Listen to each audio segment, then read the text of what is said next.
There is nothing from human experience that can let us believe that something came from nothing. Look at everything around you. Where did it all come from? Imagine if we're traveling through the natural surroundings of the beautiful desert and we stumble across this mobile phone just lying there on the sand, and you ask yourself where it came from. Someone tells you, take a look at the basic components of this mobile phone. You've got the outer plastic and you've got the silicon chips inside. Someone tells you plastic is produced from oil and the silicon is produced from sand.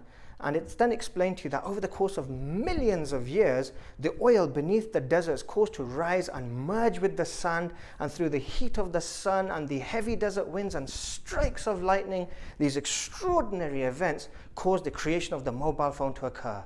Just like that. Ridiculous, right?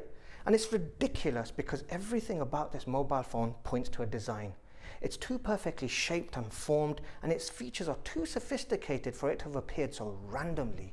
Only Earth sustains life as we know it today. Everything that we know about Earth suggests that it was created to support life. The size of the Earth is immense, yet there it is floating in the universe orbiting the Sun. At the same time, it's tilting and spinning on its own axis.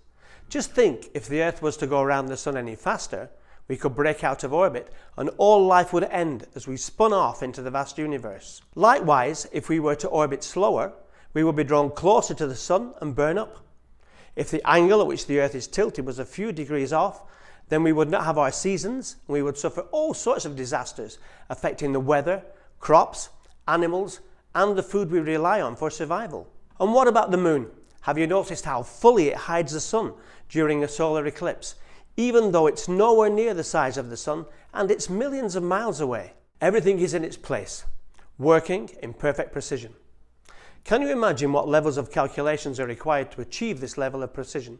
Just like we're not prepared to accept a mobile phone appearing in the desert through random events, there's no way the whole universe, the galaxies, the stars, its complex systems ordered with such precision occurred through events of randomness or from nothing.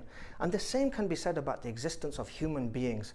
And this brings me to something that God says in his final revelation, where he says, "Were they created by nothing? Or were they themselves the creators? Or were they the creators of the heavens and the earth? Nay, but they are sure of nothing." The existence of God is the most plausible explanation and a very rational conclusion from all other ideas. If you force yourself to sit back and think about how we got here and all the things that fit together just perfectly on our planet, it's just very incredible. Just our atmosphere alone, the reason we can breathe is because the nitrogen and the carbon dioxide and the oxygen just fit together perfectly. All the things from all the different landscapes, from the mountains to the jungles, to the deserts, to the oceans, all the different kinds of animals and different kinds of fish.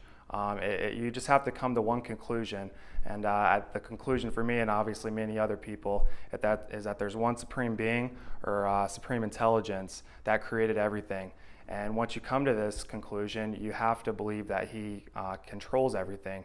And for me, it's just very, very soothing and comforting knowing this. It's perfectly rational and reasonable to link what we see in the design and the reality of order with intelligence, power, and will. It proves the existence of an intelligent and creative being, and that can only be what we understand to be God. And who is God? Well, we know about God through what God himself has revealed in his final revelation, the Quran. In it, God states, "Say, he is Allah, the One. Allah is the self-sufficient master upon whom all depend.